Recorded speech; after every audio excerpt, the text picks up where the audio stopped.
Sorry. Sorry.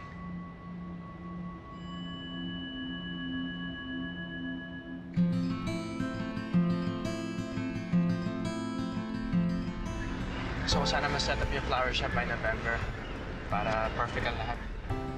Gusto ko umuwi ng Pangasinan by Christmas. Tayo. Perfect. Anong babalikan mo sa Pangasinan?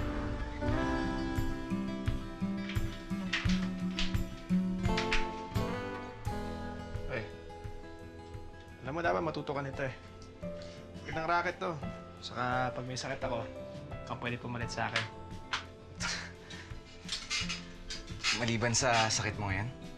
Gaga. Ito magpapara sa'yo. Ano naman to? Application form sa Ateneo. Sagot ko na lahat. Kaya nga dapat may racket tayong ganito eh.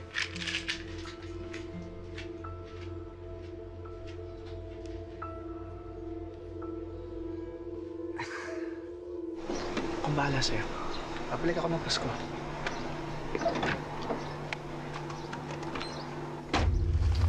Mababalik din siya! Hindi na siya babalik! Ano?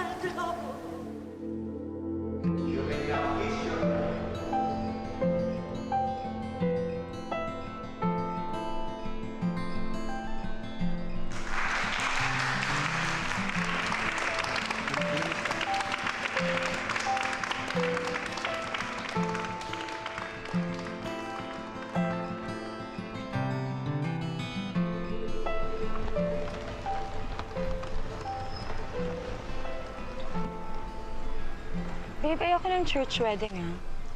Gusto ko maliit lang, tahimik. Demanding mo naman. Kasal ka agad.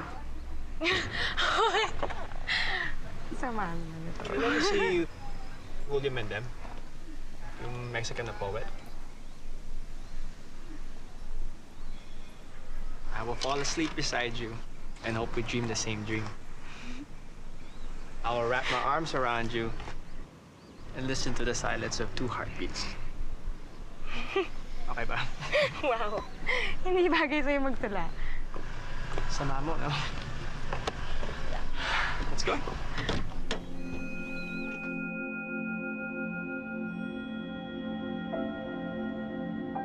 Kumusta ang kuya si Andrew? Nakwento niyo ba kasi yung tungkol kay Miss Evangelista?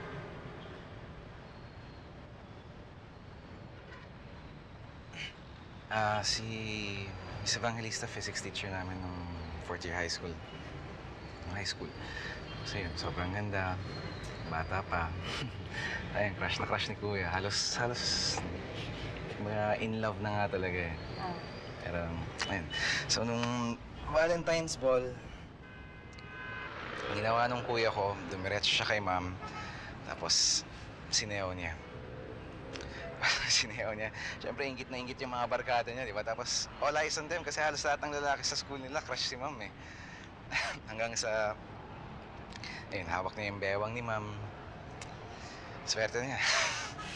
Pero, ayun, bumagsak siya sa physics. Tapos, napasa niya lang nung summer. Oh, bakit daw?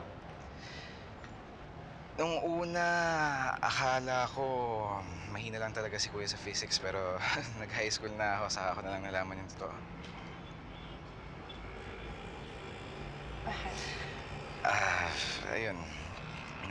So nag-high school na ako, fourth year, tapos naging teacher ko rin si ma'am. So sabi ko, gusto ko rin magpa-impress kay ma'am, so anong gagawin ko? So sabi ko, kumbaga, maliban sa charm, maliban sa charm, Charming ka eh. idadaan ko sa matataas na grades.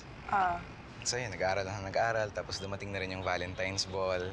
Tapos ng Valentine's Ball, bilang mataas naman yung mga grades ko, halos na perfect ko yung mga quizzes tsaka yung test. Dumiretso ako kay ma'am.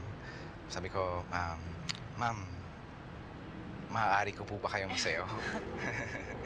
Paano, pumayag pa siya?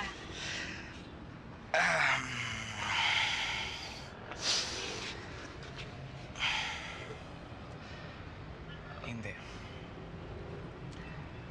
Sabi niya sa akin, kayo mga Cesario talaga, magpakabait na kayo. Sabi ko kay ma'am, ma'am, mabait naman ako. Tsaka, tataas na nga po ng grades ko. Halos, di ba? Halos na perfect ko na. Mas mataas pa nga kay kuya. Sabi ni ma'am, ano ka? Mataas din ang grades ng kuya mo. Mas mataas pa nga sa'yo eh. O, bakit daw siya bumagsak? And then actually, yung tanong ko sa kanya ng saktong-sakto nung time na yun. So, sinabi sa akin ni ma'am, alam nyo, okay lang naman na sayawin nyo ako eh. Pero wala kayong karapatan pisil-pisilin ng puwet ko.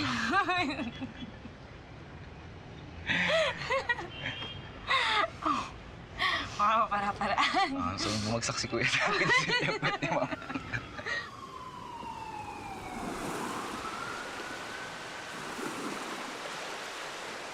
Kuya. Basta. Kuha niyo ba yung padala ko? Ilang buwan nang umiiyak si mama. Okay lang ako. Tumingin pala ako ng mga law schools dito. Papadala ka ng mga brochure. Kasi may mas maganda pa sa Ateneo eh. Marami ka pa naman time. Salamat. Kumusta ka na? Alam mo, gusto mong padala ng gamot ni Ma. Ako ba? Okay lang ako. Parang bahala sa sarili ko. Basta uuwi kami dyan ng December. Kayo?